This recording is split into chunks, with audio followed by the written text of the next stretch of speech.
You are listening to audio from the Decidedly podcast. This episode is a highlight clip from this week's full episode. To listen in on the complete conversation, see the show notes for the link to the complete show. You can help us out by leaving us a 5-star review wherever you listen to podcasts. We appreciate every bit of your support. I'm Morgan McKittrick, your producer, and this is Decidedly.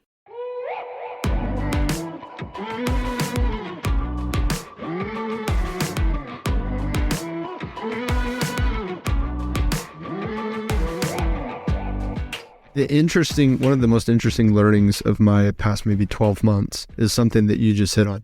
So you said what we have to do is first to determine who we want to become before we determine what we want to do or how we're going to get there or whatever.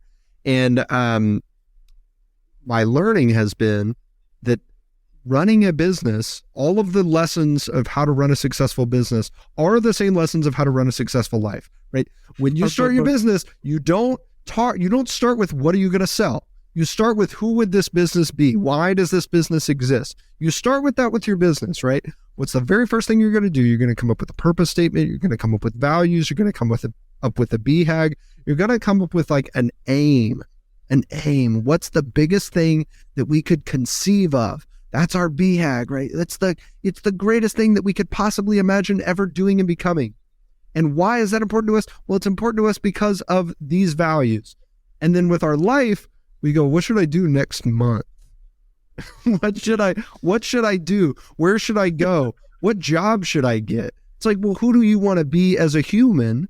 And then once you've answered that as a human, then it doesn't matter what your job is. It doesn't matter where you're located. It doesn't matter what hobbies you pursue. It doesn't matter the things you do in your free time, because you will figure out all of those things that align you to who you want to become.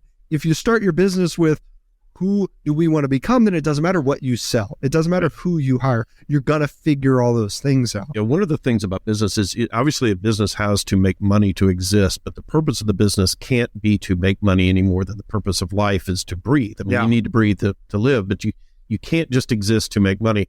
So you've got to have that greater purpose. When you go through and determine that for yourself, David, how did you go through that process of deciding who you wanted to become? This is critically important to all of your future decisions. It's the keystone decision, right? Yeah. Is who do you want to become?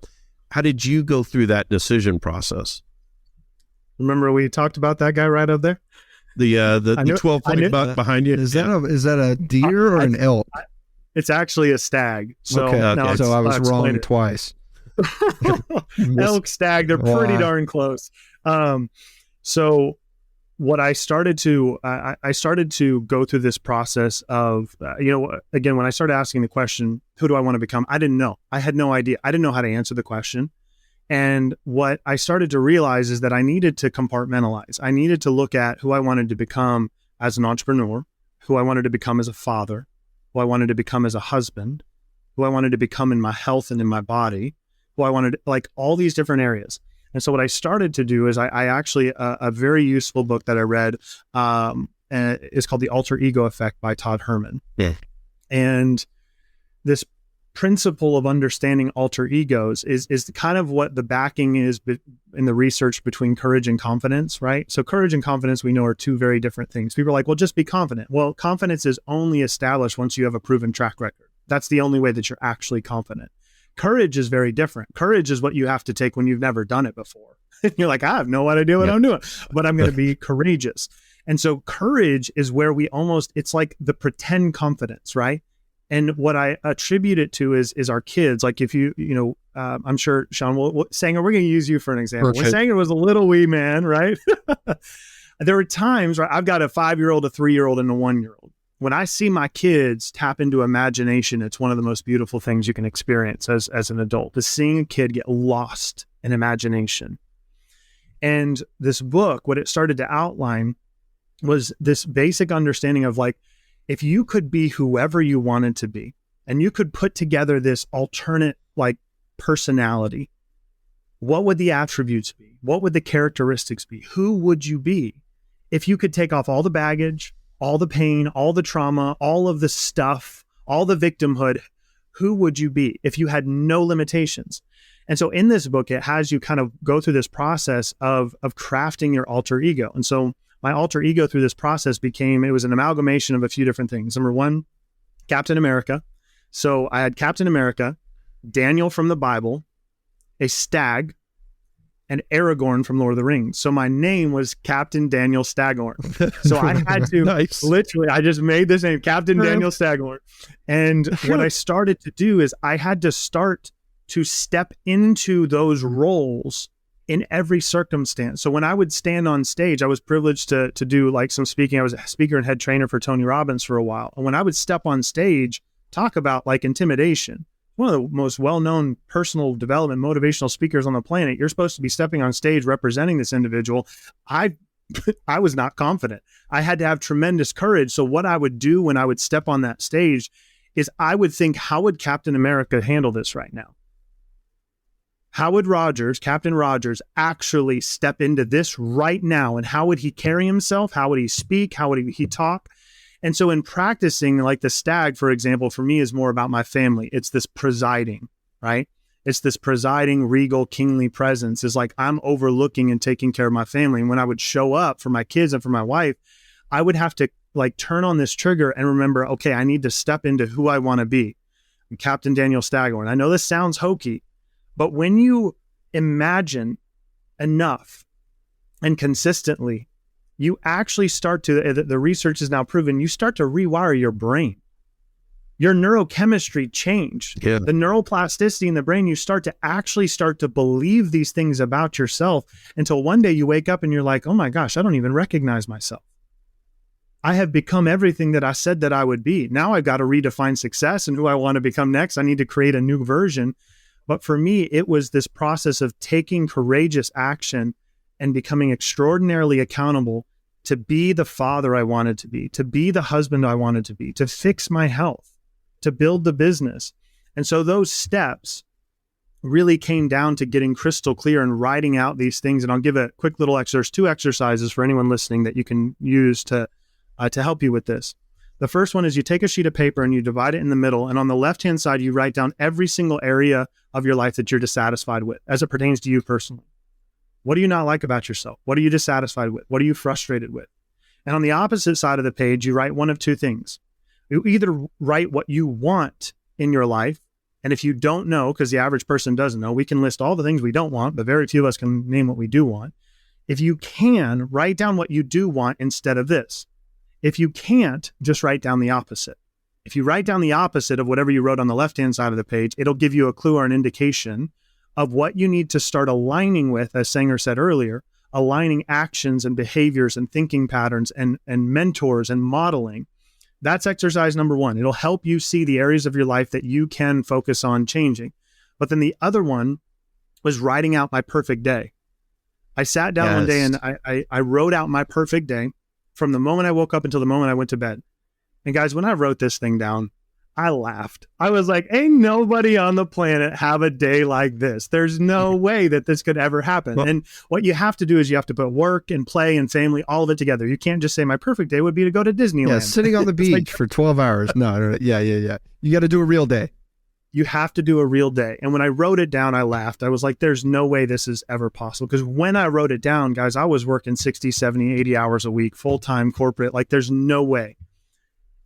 And about 2 years later, I was sitting in my house on my chair and I opened up this journal entry and I had forgotten about it, honestly. I'd completely forgotten about it. And I'm sitting there, my kids are playing on the floor. We just had lunch together. And I'm reading this and I start weeping. Because what I was reading on the page was what I was living in that moment. Everything that I had said that I wanted to create in my life, as far as the newness, the lifestyle I wanted to have, who I wanted to be. Like one of the things I wrote down on that page was, I want breakfast, lunch, and dinner with my kids. I don't know how. That doesn't even seem realistic or possible, but I want breakfast, lunch, and dinner with my kids. This is when I want to wake up. I want to go to the gym. Then I want to come home. I want to work out with I had everything listed out. And I opened up that journal entry and realized that had actually been made manifest or created in my life because of 2 years prior, I had made the intention, the decision to lean into those things, but I had completely forgotten about it. And so those 2 exercises, defining again, the piece of paper, like where are you dissatisfied and what would you want instead? And then what would your perfect day look like? The answers and the awareness and the lessons you draw from these exercises will help you start to formulate and craft this vision and this version. As you guys mentioned earlier, Think and Grow Rich, right? All the great personal development books define an aim. If you don't define the aim and the outcome, you can't hope to be aligned with anything other than your feelings, and your feelings will betray you a lot. Yeah. The writing out my perfect day, I did that 3 or 3.5 years ago. And the prompt was it wasn't just my perfect day, it was my perfect day 5 years from now. So I'm not even almost to the point where it would have been 5 years, but I've done at least 80% of those things. And my life looks 80% or more like the life that, just like you, I thought was silly. It was like, there's no way. I mean, I included stuff that I thought was just, no, I'm never going to do this as long, not even when I retire am I going to be able to do this. And sure enough, I mean, within months, those things started happening.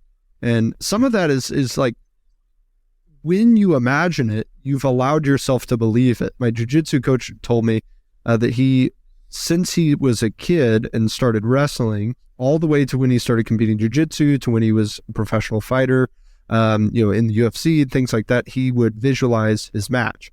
And what he told me is that your brain doesn't know the difference between your conscious mind and your unconscious mind. So if you're sitting there imagining yourself hitting this move over and over and over and over, it's like, it doesn't even really matter if you can do it against your opponent.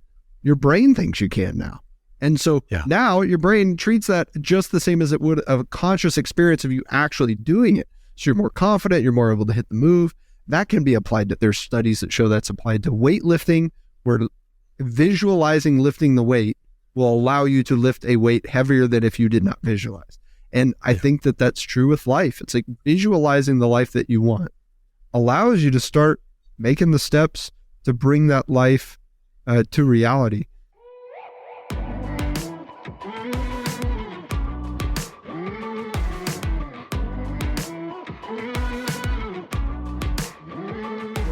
Thanks for making the great decision to listen in to this week's episode highlight.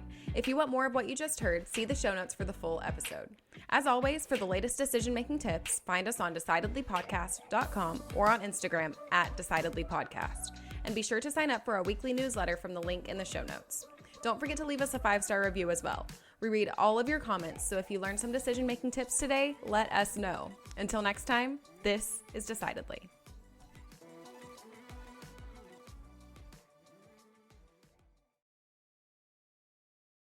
Insights, advice, and comments provided by Sean Smith, Sanger Smith, and speakers identified as part of the Decidedly podcast should not be considered recommendations. Speakers not identified as members of Decidedly are expressing their opinion, and their statements should not be construed as reflecting the views of the Decidedly team. This podcast is produced solely for informational purposes, not personalized advice.